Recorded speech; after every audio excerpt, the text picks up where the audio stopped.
Hello दोस्तों, आज जानते हैं आज की ताज़ा खबरें। विधानसभा चुनावों की तारीख का ऐलान कर दिया गया। दिल्ली में 70 विधानसभा सीटों पर 5 फरवरी को मतदान होगा।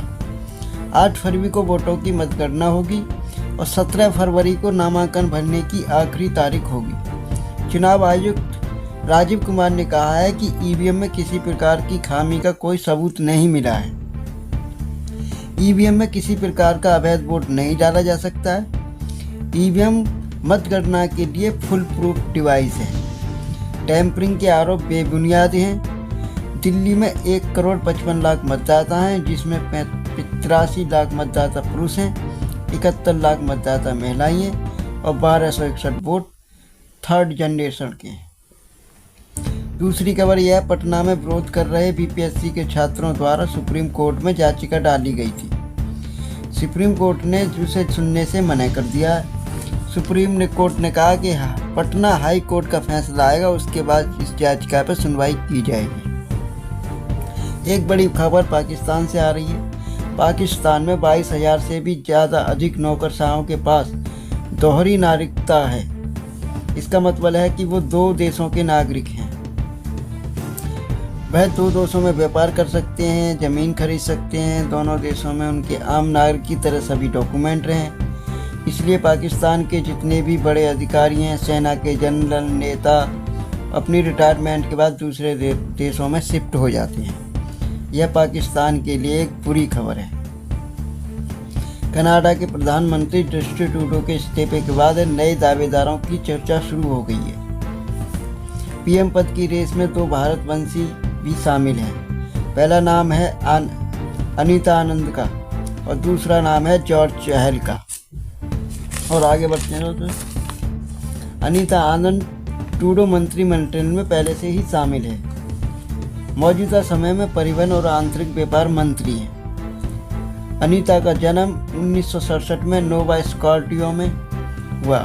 उनकी मां सरोज पंजाब से हैं और उनके पिता एस.वी. आनंद तमिलनाडु से हैं। जॉर्ज चहल का नाम भी पीएम पद की रेस में है। कई सांसदों ने उनको अंतरिम नेता चुनने की भी सिफारिश की है। यदि उनको अंतरिम नेता चुना जाता है तो वह पीएम पद की रेस से बाहर हो जाएंगे। बड़ी खबर अमेरिका से आई है। अमेरिका में राष्ट्रीय सुरक्षा सलाहकार अजीत डोभाल और अमेरिकी राष्ट्रीय सुरक्षा सलाहकार जैक सुलिवन से मुलाकात की है। बैठक के दौरान सुलिवन और डोभाल ने तकनीकी संयुक्त उत्पादन और विकास के महत्व को लेकर चर्चा की है। अमेरिका और भारत मिलकर अंतरिक्ष से लेकर सेमीकंडक्टर, साइबर सुरक्षा और दूरसंचार, स्वच्छ ऊर्जा को लेकर काम कर रहे हैं। इसका परिणाम भी सामने आया है। एक बड़ी खबर यह है कि 6 भारतवंशी नेताओं ने अमेरिकी संसद के सदस्य के रूप में शपथ ली है। यह पहला मौका है कि जब निचली अदालत में 6 भारतवंशी नेताओं ने एक साथ शपथ ली। रो खन्ना, अमी बेरा, श्री थानेदार, प्रेमलाल जायसवाल, राजा कृष्णमूर्ति और सुभाष सुब्रमण्यम ने गीता पर हाथ रखकर शपथ ली। बड़ी खबर यह है कि राष्ट्रपति डोनाल्ड ट्रंप की शपथ लेने से ही पहले बड़ा झटका लगा है। न्यूयॉर्क की कोर्ट में चल रहे ट्रंप के खिलाफ केस में 10 जनवरी को फैसला आना है, जिसमें ट्रंप को सजा सुना जाएगी। सजा को रोकने के लिए जो याचिका डाली गई थी उसे न्यूयॉर्क कोर्ट ने खारिज कर दिया। अब बढ़ते हैं अगली खबर पर। देश में एचएमपीवी वायरस के 8 मामले सामने आने के बाद स्वास्थ्य विभाग ने अलर्ट जारी कर दिया। सभी राज्य सरकारों को आदेश दिए हैं कि अपना ध्यान रखें। दवा और ऑक्सीजन की उपलब्धता पर विशेष ध्यान दिया जा रहा है, जिससे किसी भी स्थिति में इलाज मुहैया कराया जा सके। स्वास्थ्य विभाग ने अपनी एडवाइजरी जारी की है, जिसमें सावधान रहने के लिए बोला है। निर्देश दिए हैं कि खांसते समय अपने मुंह और नाक पर रुमाल या टिश्यू पेपर का उपयोग करें। अपने हाथों को लगातार साबुन और पानी से धोएं।